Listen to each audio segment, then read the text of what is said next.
Welcome to Bombast. Today we are speaking with Professor Amirahmadi, distinguished scholar and professor in Rutgers University, about the outcomes of the Geneva meeting between the Iranian side and the American side, and also the recent articles which have been published in multiple American and European news sources suggesting that the Iranian society, despite the fact that the protests have been cracked down, is very explosive.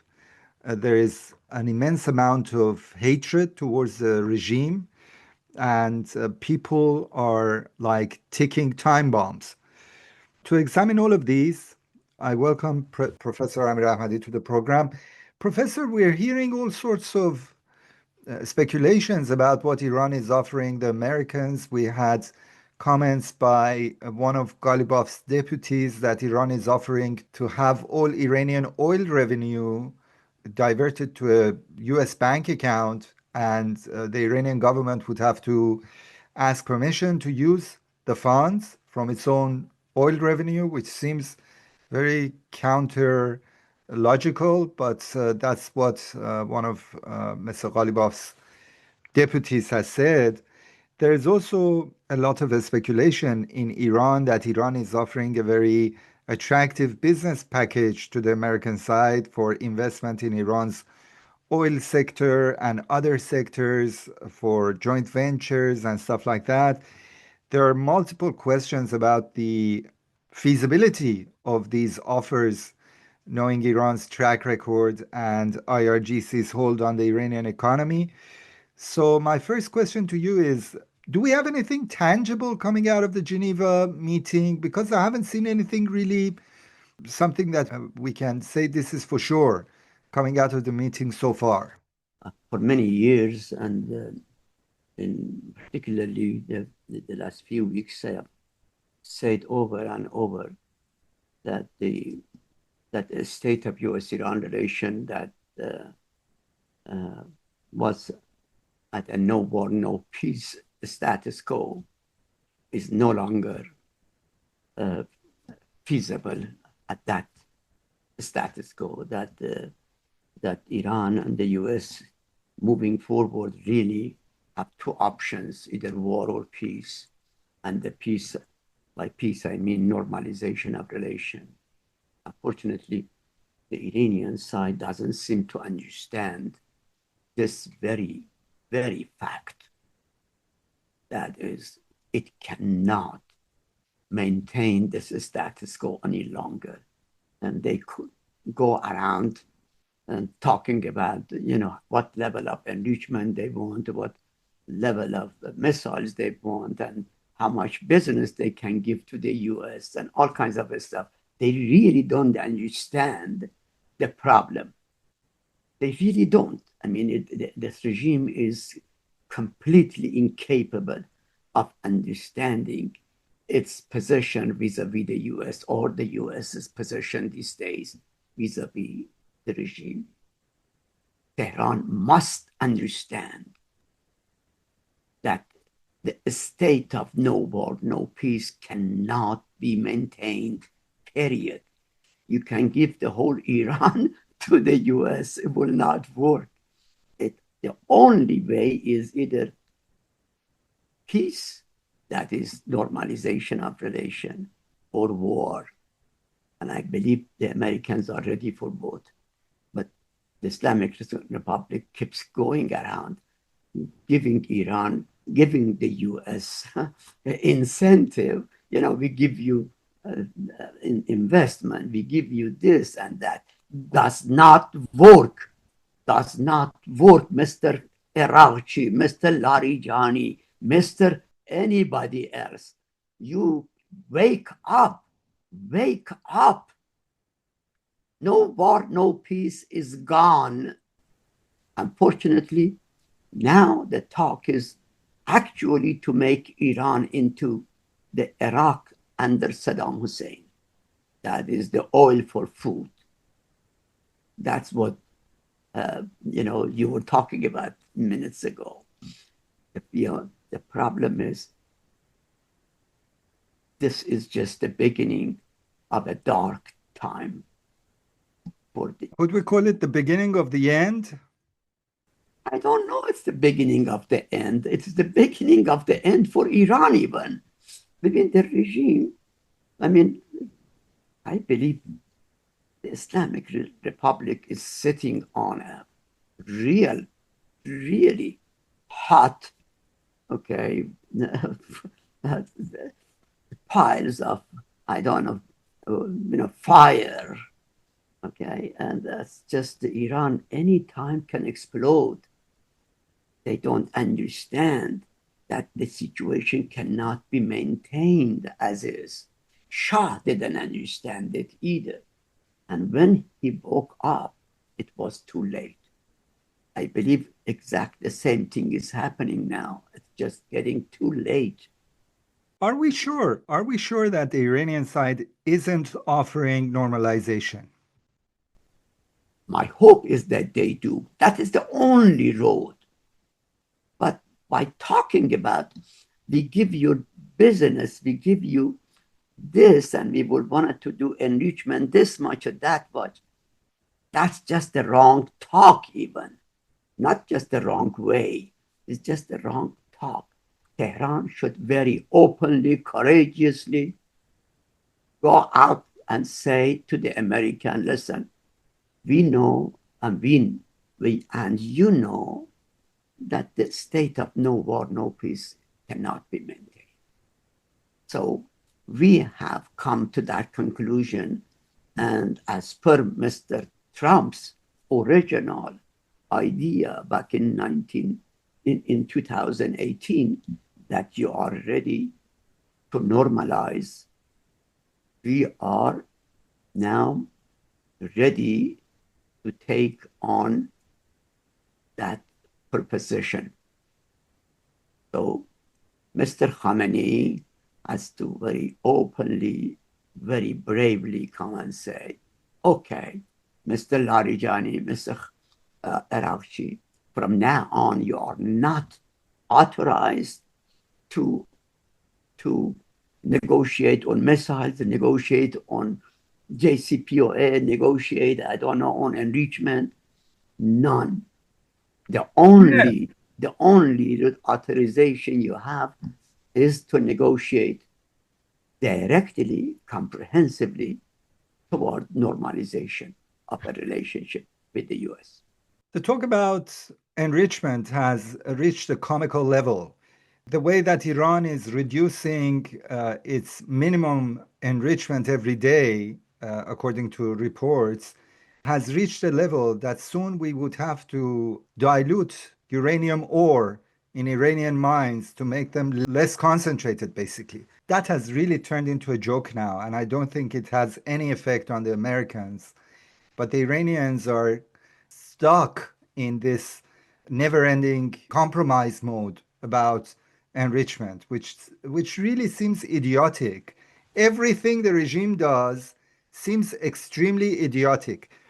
There are multiple reports coming out of Tehran that suggest that very soon Ayatollah Khamenei will be stepping aside from most of his official duties and will relay his position to Mojtaba, his son, and he will be in place for making greater concessions in a way. But when I look at it from the outside, Mojtaba is even more hated in Iran than Khamenei.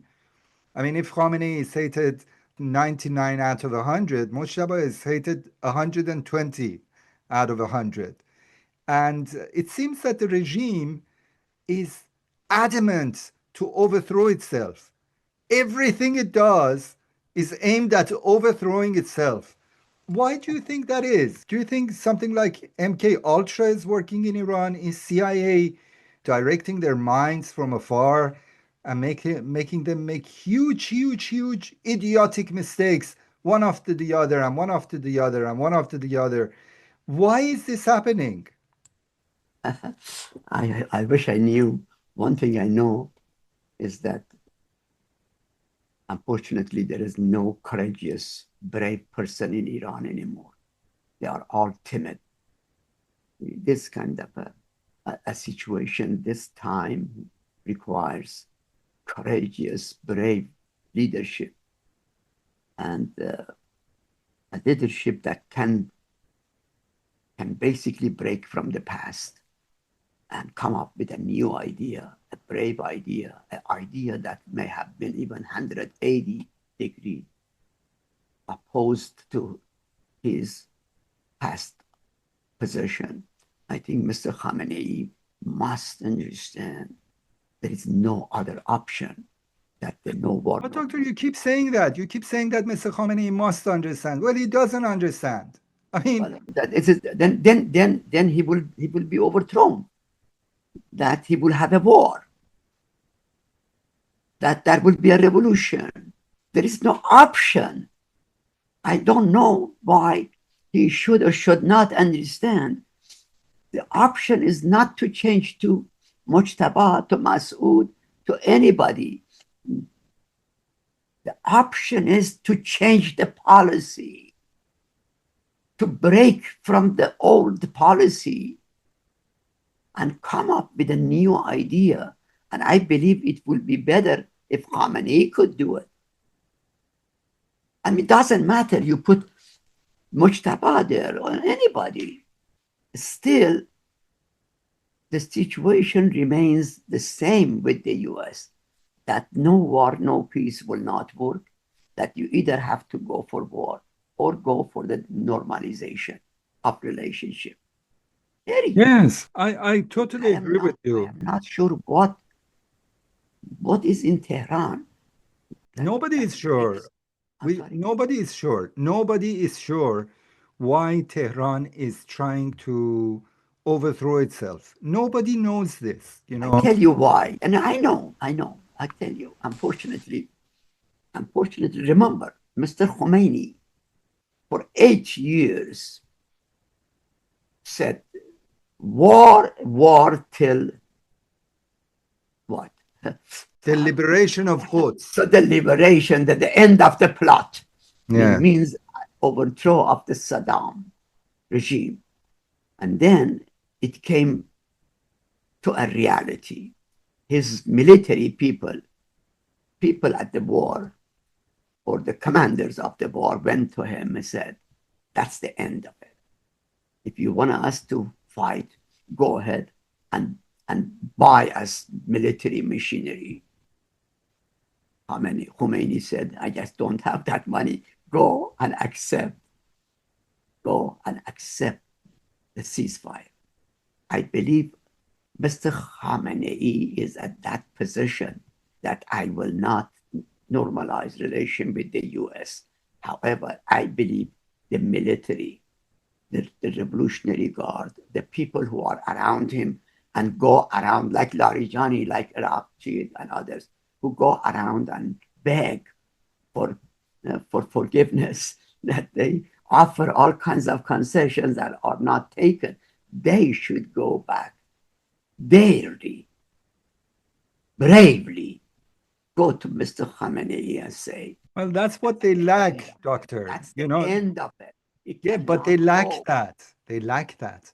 People like Araqchi, like Larijani, they lack the integrity. Manzar Pura Aziz, it is not the integrity. It's their life on their life is on the line. The regime's life is on the line. The Iranian people's life is on the line. What integrity? Integrity of what? They could have zero integrity, and they better have zero integrity. Save the people, save everything else. Mr. Khamenei has cornered himself with a position. I believe the Revolutionary Guard should help him.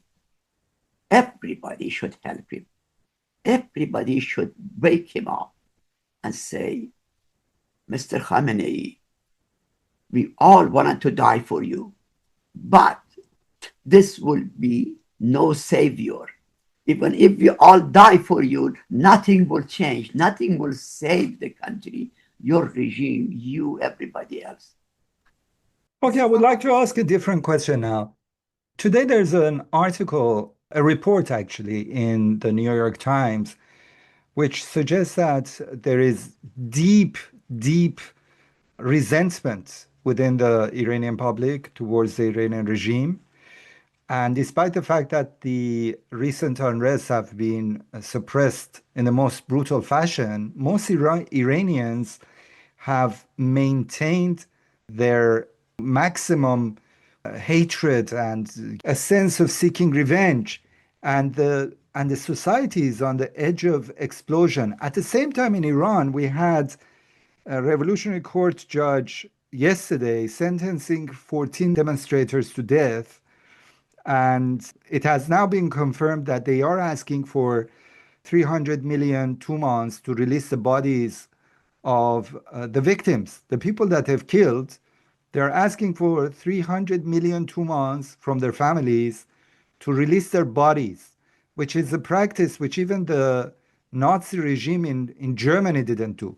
So the question which begs to be asked is, what is the rationale? What is the bloody rationale behind trying to poke even more hatred in the society when you are on the edge of the cliff and every second you could fall into the cliff, okay, and die and be destroyed? So what is your mentality? What is their logic? What is their rationale for doing this? Well, let me tell you one big issue, big problem that the outside world, America, Israelis, and the opposition outside has created for the Iranian people. Basically, the whole thing has come down to whether Pahlavi is the alternative. And the regime knows that the Pahlavi is not the alternative. So the regime has come to the conclusion that if you guys think Pahlavi is the alternative, here is the way I'm going to behave. You know what I'm saying? The regime's attention has been diverted to the general public, to the Pahlavi people. Yes, but it's counterproductive. This is not going to, this is not good. But listen, what I'm saying is the media outside and inside, the enemies of the regime, and everybody has tried their best to divert the regime's attention to the Pahlavi's people, to the opposition from outside, away from the Iranian people. The real problem is the Iranian people, who an absolute majority hate the Pahlavi regime. They don't want the Pahlavi regime to come back. And when the regime goes around in the streets and talks to the people and they say, we don't want the Pahlavi, then the regime concludes that it has no opposition. Because somehow everybody has helped to make the regime understand that its alternative is Pahlavi. Now in the streets of Tehran, Pahlavi doesn't exist.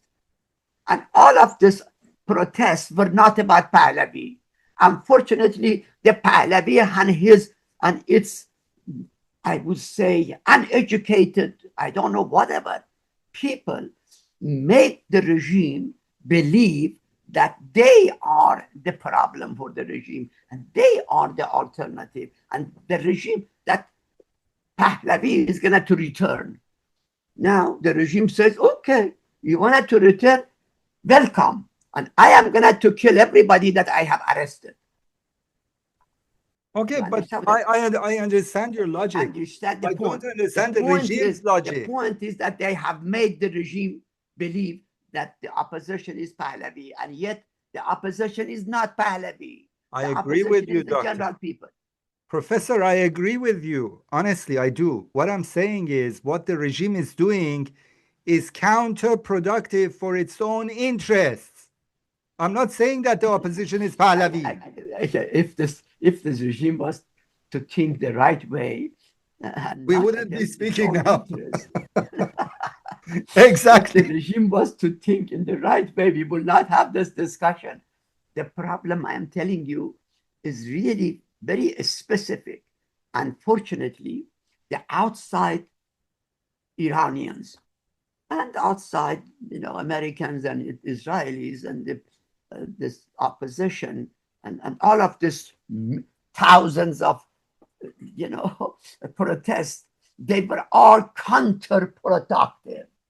They have proven to the regime that they are the opposition, not the Iranian people, because they themselves, Pahlavi himself, claimed that these people are my people in the streets.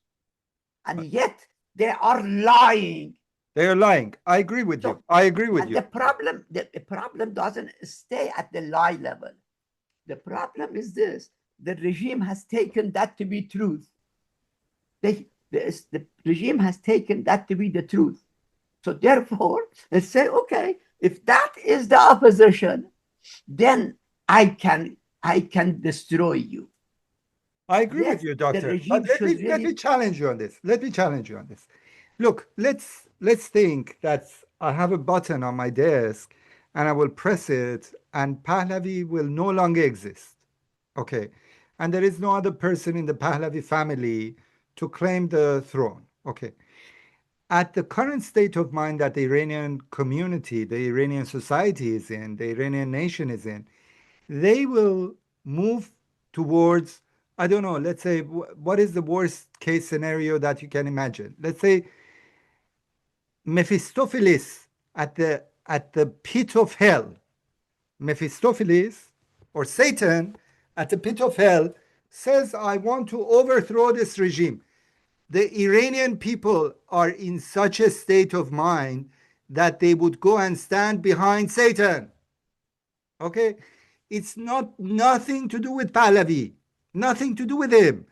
If we had a sack of potatoes which was opposing the regime, people would be shouting, sack of potato, death to Khamenei.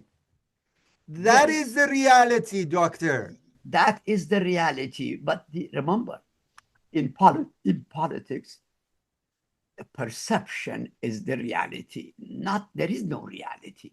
It's the perception that is reality. The perception of the regime was and is that the West, everybody, particularly Israelis, okay, have cropped up a guy called Pahlavi, and then they came to the streets, okay, to overthrow the regime, and they failed, and now the regime is destroying them. The attention of the regime has been taken away from the general public, the real opposition, to a bunch of opposition that live outside or depend on Israelis and others. It's convenient for the regime. It's convenient. Mr. Pahlavi is the most convenient antithesis to the regime. So the regime is using it. That's yes, that is true. That is reality. So that's exactly what I'm saying. You are right. The regime likes to make Reza Pahlavi the alternative, the opposition, and therefore that was called to make a straw opposition and then to destroy the straw. Yeah, but it's not going to destroy the fundamental reasons that the Iranian nation don't want the regime. If they kill every royalist in the country, if they hang everyone. But on the reality, see, listen to this. Iranians are about 72 million voting population from 16 up. Pahlavis claimed they have 5 million in the streets. The regime claimed it had 20 million in the 22nd of Bahman, the Revolutionary Day. So if we put them together, would be what? 27,000. Let's say 30,000. 30 million. Million. No, I mean million. 72 million. Of the 72 million, 30 million are accounted for as per the regime's claim and as for the Pahlavi's claim. 42 million are accounted for. I think they are my supporters. Well, if you are claiming, then we are claiming. They are my supporters. Okay, but the problem, this is a joke. The country, the whole situation has become a joke. They are joking with Yes, numbers. I totally agree. I mean, whatever you say is factual and it's accurate, and I cannot argue with it. What I'm saying is the underlying reality. These youngsters who have been arrested for supporting the Shah or the son of the Shah, they don't even know what the son of the Shah stands for, or what royalism is. They don't know anything. They just hate Khamenei. If What I'm saying is that the underlying volcano in Iran is going to be there, whether there is Pahlavi. I think Pahlavi may actually delay its explosion, but we have an active volcano in Iran. We have a regime which has failed to satisfy the basic necessities of a society. We have a regime which has reduced the purchase power of the average Iranian by three-fourths in 6 months. Okay? So this regime has lost its legitimacy in all manners of governance, whether it's in diplomacy. Look at the diplomacy, for God's sake. It's a freak show in, I don't know, managing the water resources of the country, in managing higher education, in managing anything, in managing, mid-city toilets. It cannot manage anything, doctor. It cannot manage anything. The only thing that the regime is managing The is the problem Iranian opposition. Yeah, the problem is you say, and I say, and everybody else say that you cannot manage. But the regime thinks I can. That's where the problem is. See, you have to make the regime understand, believe, acknowledge that it cannot. The regime says, I can. Anytime you came to overthrow me, I destroyed you. The last was just a month ago. Okay, and I am still there. I have 20 million people in the streets for me. Okay, and America, okay, cannot do anything. Israelis. The problem is perception. The perception that the regime has of itself. Well, if they're in a state of denial, what can we do? If there is a regime, let's say there is a regime which is in the state of denial. Listen, do you think that the regime of the Shah was different? The regime of Shah was the same until the last days when he had to leave. It was the same. That is true. Shah, unfortunately, that situation doesn't change. The perception of the regime of itself is that I am still there. Nobody can beat me. Nobody can overthrow me. If there is a war, I can stand it and all that. But so is it going to say? Unfortunately, this perception comes to a point that it becomes very wrong. Exactly, and we're at that point. Unfortunately, when it comes to that point, it is too late. But whether Mr. Khamenei or the regime would understand it, see, it's like Iran, let's say, is right at the point where the Shah was back in 1978, let's say. Was there, he was saying, nobody can overthrow me, anybody who goes against me, I kill, in prison and so on. Until a few months later, 6 months later, he comes and says, I heard the voice of your revolution. And then thereafter brings his enemy to take over, and then leaves the country. And then the army leaves as well. Revolution is over. All of this like this. But if you had told the Shah back in 78 that you will not be there in 79, he would have said, "You are out of your mind. You are out of your mind." So, with what you said, do you think Unfortunately, that we're they don't accept the fact before it is too late. I understand what you're saying, and I think all the indicators support your argument. So, would we be witnessing a repeat of history, a regime which is in denial and is ultimately headed for absolute collapse? Yes, yes. But let me tell you one thing. I believe the Islamic Republic is counting, I believe, on a, a, sort of like a change that he has or it has in mind to make. I believe the regime says, okay, I wait to the last minute. And then if I realize that there is no way forward, then I change. There is two ways to change, but actually two places to change, not just two ways.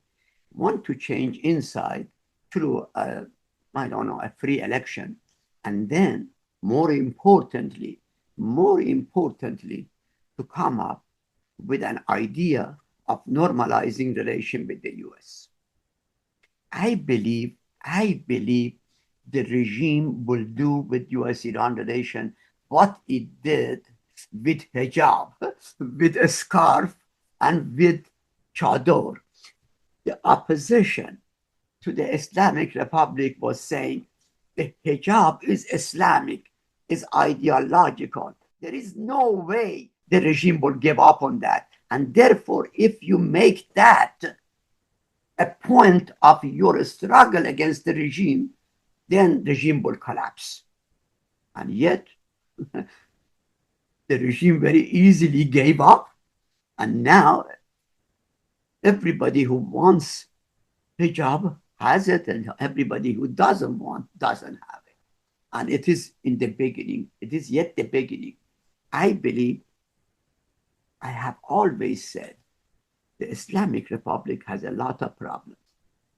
But the key to opening up this problem, solving this problem, is in the hands of the regime itself. Okay, Doctor, if these rumors about the leadership switch at the highest levels of the Iranian Velayat Faqih or supreme jurisprudence takes place and Khamenei diverts his authority to his son, do you think this will help the process which you are saying, or will it hinder? Because we have to bear in mind that Mojtaba is probably the most despised person among Iranians generally. They see him being behind the engineering of multiple elections, especially in favor of Ahmadinejad. He's seen as to have been behind the recent crackdown on the protests. And everybody is looking at him as the de facto ruler of the country, like Mohammed bin Salman, with the difference that his power base is the Ta'ib group, former head of the IRGC intelligence.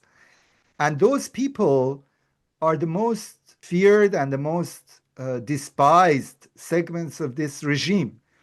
So, do you think if these rumors are true, Mojtaba could crawl the Islamic Republic out of its hole, or will it just lead to a more sudden death? Well, first, the change to bin Salman doesn't want, it wasn't just a change of name or a person even. It was a change of an idea, of a way of governing. It was a revolution. It wasn't just a change from one person to another.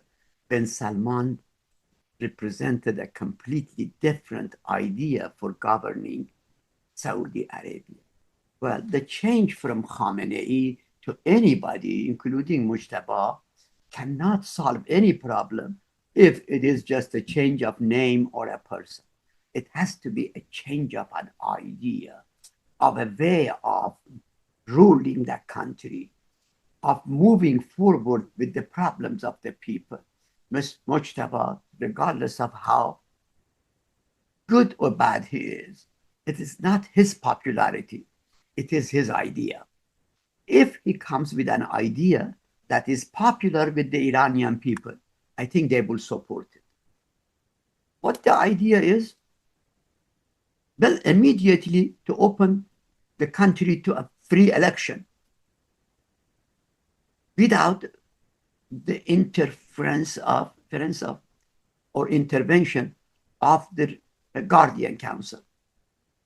And then, But he's the father of election engineering. How could he suddenly change? That is the only way to go. Again, there is no other alternative. It is not a change of person. It has to be a change of idea, a change of a way, a new way of ruling the country. And there it starts with an election. Then, more importantly, perhaps even an opening to the US for normalization of relation. Anybody, Khamenei, his successor, anybody who comes with this two idea that an election at home and an opening to US for normalization, that person will win. The Iranian will support that idea. I agree with you. How they will support, because that will give them the opportunity to make more changes in the road ahead. See, there is a place to start with. I think Mr. Khamenei has still a chance to move forward with a new idea. Without that new idea, moving forward would be a struggle, a losing struggle.